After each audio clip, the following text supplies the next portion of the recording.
Welcome back to the Haven Homestead podcast, where we learn and grow together on our way to living more sustainable lives. My name is Chris, and this is episode 22. Today we're going to be talking about alternative energy sources for the homestead, for a small scale. But before we get into the subject at hand, I want to remind you to come on out and visit us at havenhomestead.com. That's havenhomestead.com. And there you can find our podcasts and all of some of our handy products, wood-made products that we offer here. You can also find blog articles. You can find pictures of our homestead and us. Also find out about our guest room that we have on Airbnb. What we're up to when our next classes are coming out. And that sort of stuff. So please come out to havenhomestead.com and check it out. Also, please head on over to patreon.com. That's patreon.com/havenhomestead and find out about how you can keep this show on the road, and not literally on the road, but keep it going and help us help other people learn to live more sustainable lives. Well, with that, the bill's paid, so to speak, then let's get into the topic at hand, which is alternative energy sources. So we have to think to ourselves, first, what are the energy needs of my dwelling, home, apartment, condo, farm, whatever, wherever it is that you live. Think about, what do I need the energy for? What do I need power for?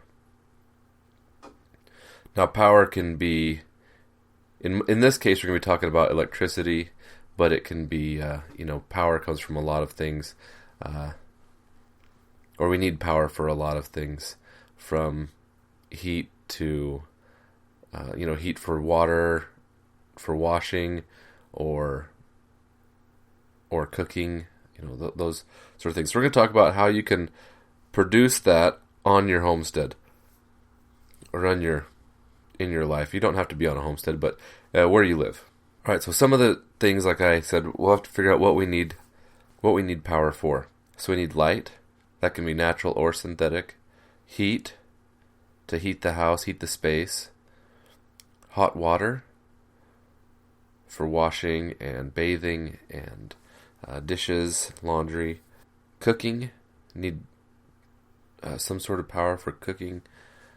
Communication. I was just trying to think of things that we use on a regular basis that we need power for to kind of keep things rolling. And I put communication in there. If you work from a computer, then that is also something that you need to, this podcast takes power to produce, power in the form of electricity, and entertainment, which is not, as some would say, an essential part, but it is an essential part to your psychological and mental well-being. And plus, just life is a lot more enjoyable with entertainment. I mean, nobody wants to live just a black and white life. You want to live life that's more colorful and vibrant and fun. And so, I know this isn't an exhaustive list, but it, I think, covers the main topics. So, power all these different attributes of life. It costs money, some more than others, but in order to become more sustainable in the long term, we need to try to provide as much of our own power as we can. So these are some ways to generate power. Now, I'll mostly be going over electricity because that's the main commodity that people use. However, there will be some other things that I'll add in here depending on the subject. So alternative energy are things that aren't reliant on fossil fuels to work. Now, they might take fossil fuels to manufacture and then to deliver to your house, But once that, then you can get off of the fossil fuels and be able to produce your own electricity. So what I'm thinking of is, say you order a windmill, a power generator windmill, and it takes fossil fuels to make it and then deliver it, and maybe even set it up depending on how high it is if you need a crane or something. So that's what I mean when I'm saying that from up until that point you need fossil fuels, and then after that you can go ahead and start giving back to the grid and using less fossil fuels after the initial investment, so to speak. And I apologize that I didn't put out a podcast last week. Right now I'm just going to pause real quick and say that, but I've been sick and I'm still a little bit stuffy, so pardon me, and I appreciate your patience.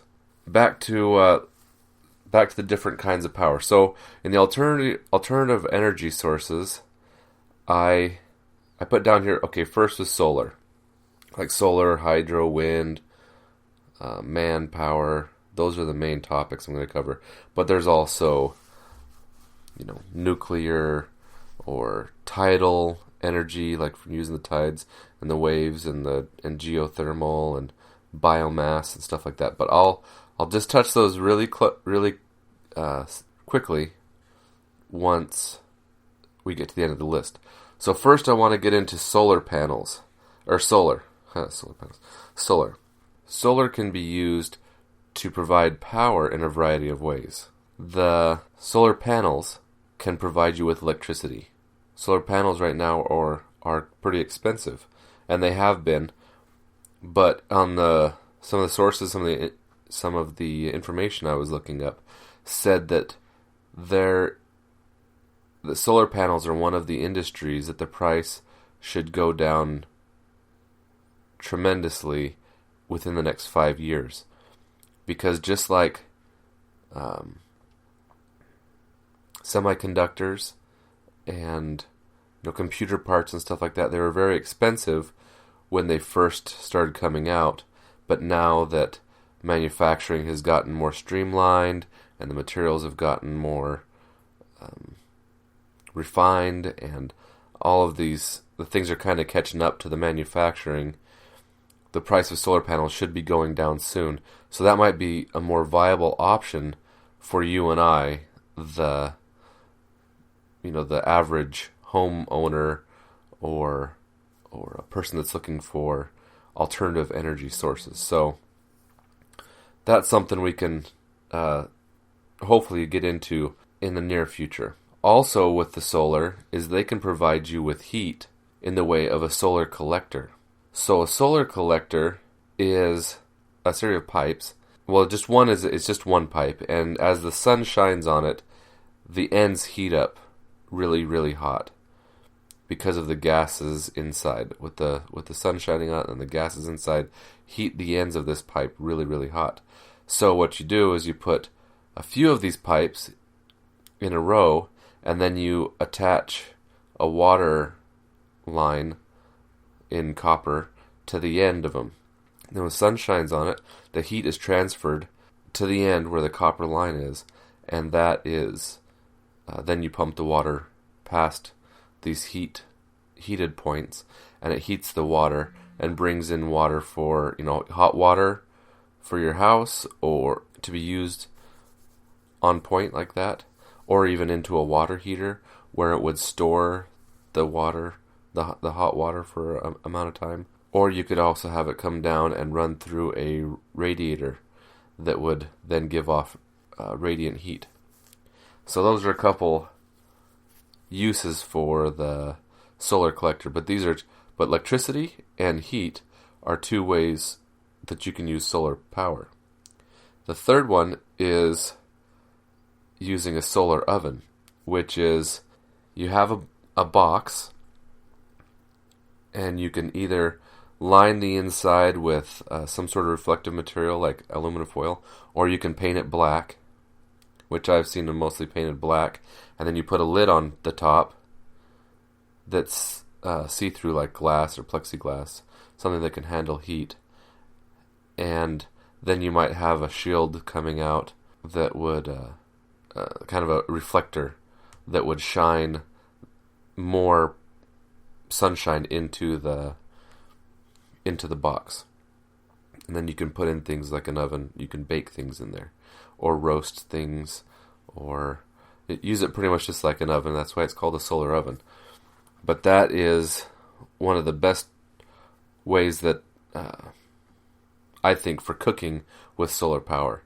Also, you could get a lens of you make like a parabolic lens, and then you put the pot where the focus would be. Green Power Science, I believe, is the name of a YouTube channel, and he has a lot of this energy, cooking things with a parabolic lens. So if you're interested in that, you can go ahead and check that out. You kind of need to have your house or the situation where your solar panels or solar collector are going to be facing south. That way, if you're in the northern climate, in your northern hemisphere, then you'll want to face it south, and then of course north if you're in the southern hemisphere. But I don't know how many southern hemisphere listeners I have. If you live in the southern hemisphere, then let me know on comments if you would. So you want to have your house facing south, or the panels facing south. If you live on the north side of a hill, depending on how steep the hill is, you might have to try to put the panels on top of the hill, or figure something else out, because it's really important that you're not in a shadow, or that trees aren't blocking the solar gain from these panels or collectors, or any other solar power.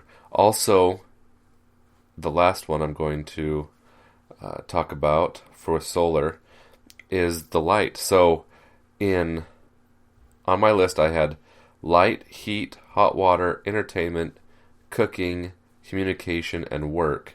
And of that, solar took care of almost all of those except for communication and entertainment. But communication, I suppose if you were going to use Morse code and a mirror, then I guess you could also do communication, but that's not, I guess if you're really, really off-grid, and you're, that sort of person, and the person on the other end who's willing to send your messages on knows Morse code, which seems like there's a lot of ifs on that, then by all means go for it. But solar takes care of quite a few of the needs, and the entertainment and work can be made by the electricity from the photovoltaic panels, the solar panels.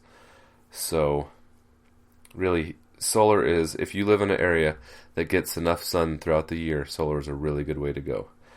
The next one that is talked about is hydro. So hydroelectricity can come from, if you have a creek or a stream or something that you can harvest a little bit of water, all you have to do is put a pipe up high. So hopefully you have good slope to your ground. You put a pipe up high and then pipe it down to where the turbine is, and you can see diagrams online. But it will come through and turn a turbine inside a pump house, or like a generator house. And then the water, after it shoots out, just goes right back into the creek and runs on. So that is a viable way if you have the right land set up. Also, if you have a little bit of a drop off or a waterfall, if you're lucky enough to have something like that, then you could always put in a water wheel. And also just the water running by, you could have a water wheel that it just turns as the water hits it. So then you gear it down onto your generator, and you should be making power.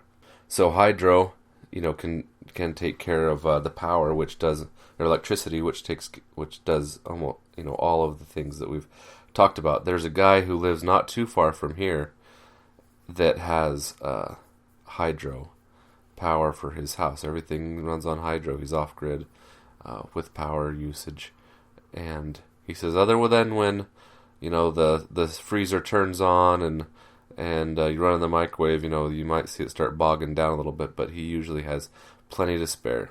Next one we're going to talk about is wind, and if you want to do wind power, then you have to purchase or make a wind turbine, and there's a few different kinds. There's ones with the 3 blades and the tail that turns. There's a vertical axis wind turbine, which I've been really interested in making one, but I just haven't got to it yet. But you need to live in an area that has enough wind, not a whole lot of trees. So in our area, we don't get a whole lot of sun. I think we get enough to make solar viable, but we don't get a whole lot of wind, and we have lots and lots of trees around. So I'd have to put a tree, if I were to get a wind turbine, I need to put it up high so that I could make use of it, because we have a lot of trees, tall trees here on our property. Or maybe put it down by the road where there's fields around us, and so that might be the option we might have to go with if we were to go that route. The last one is manpower. So if you're willing to ride a stationary bike and you could have it geared down to where you could turn a decent size generator, then you could charge batteries. I'm not sure how long it would take. It just depends on how big of wattage your alternator or generator is. But if you could ride the bike for 20 or 30 minutes and store enough power for a day's worth of power usage, I think that would be a really neat way to be sustainable. I mean, because you would be making your own power. You would be the one responsible for if there was power or not. And then if you grew your own food, then the food would be powering you, and you'd be powering the house. And anyway, I think that would be a really neat way. I'm just not sure if a big engine or a big electric motor or generator like that is viable to be turned by pedal power or by hand or whatever. So if you know about that sort of thing, then please comment on the notes or on the comment section. Nuclear is not sustainable because it takes lots of manufacturing to get that done, and then also the facilities are very expensive. And that's just my opinion. I mean, a lot of people are really all about nuclear power, but I think that we could do better. Now there's wave power, which they put a little buoy on a float, and when a wave comes up, it pushes the buoy up, which would maybe run a little gear inside or something, and when the wave goes down, it kind of like recharges it, and then when it goes back up, it spins the thing. I think of it like those cars that if you pull them back, they get charged up, and you let them go, they spin forward. Or maybe the ones with the flywheel inside, so you spin it or you push it a little bit and it just keeps going and going because of flywheel. It's kind of, I think of it like that. So it goes, it probably powers, makes energy going up, and then when gravity brings it back down, it makes energy going down and back up and back down. And they have it. So if you live on the coast, and I don't know what the rules are about personal power generation like that, but that is a form of alternative power. Also, they have ones that work on the tide, which I believe are similar. So as the tide goes up, this thing rises and it stores the energy somehow or sends electricity to a battery, and then when the tide goes down, it comes back down. I think that would depend on how it's geared. I don't think that would be a very quick energy use, but I haven't seen all the plans or anything. I don't really know that much about it. I just know very little. And then the last one is geothermal, and that can be used in a variety of ways. You could get the heat coming from underground and have it necked through pipes to a turbine that would generate electricity, or you could have it just heat the house. So here in our house we have radiant floor heat, and we haven't got them installed yet, but we plan on having. We've got the pipes put in that go into our mechanical room. They're 6-inch pipes down in the ground. So they're ready for us to put pipes out into the ground so we can collect the thermal energy from the ground, because the ground stays at a nice 55 degrees all year long. So what we could do is pump water through these pipes when they're out in the ground, and we could cool the house down in the summer. Or in the wintertime, your heat pump or your heater, the boiler that we have, would only need to heat the water up 20 degrees rather than like a heat pump outside would have to heat it all the way up from, if it's 0 degrees outside. So it's way more energy efficient to have it kind of kick-started by thermal energy. So we have the house ready to put in geothermal, but we haven't actually put the pipes in yet because it's very expensive. So we just got the house ready for it, and someday hopefully we'll be able to get that done. I didn't mention, and I was going to, so please forgive me. In the solar with the light is if you have windows, you need to really think about having good, decent-sized windows on your house, because when it's daytime outside, running lights in the daytime is kind of counterproductive. So the sun can provide that for us. Also, I was thinking about maybe putting, if you could put like a mirror inside on the windowsill facing inside, so when the light shines in, it would shine in on the ceiling or something, which would also give you more light inside if your windows are kind of lacking in number and size. But I don't know if that would really work. That was just an idea I had, and I don't know. Anyhow, there are lots and lots of ways to reduce your power bill and become less reliant on the power grid. And this whole podcast is just to get you thinking about how you could become more sustainable. Well, thanks for listening. This has been the Haven Homestead Podcast, where we learn and grow together on our way to living more sustainable lives. Thanks for listening.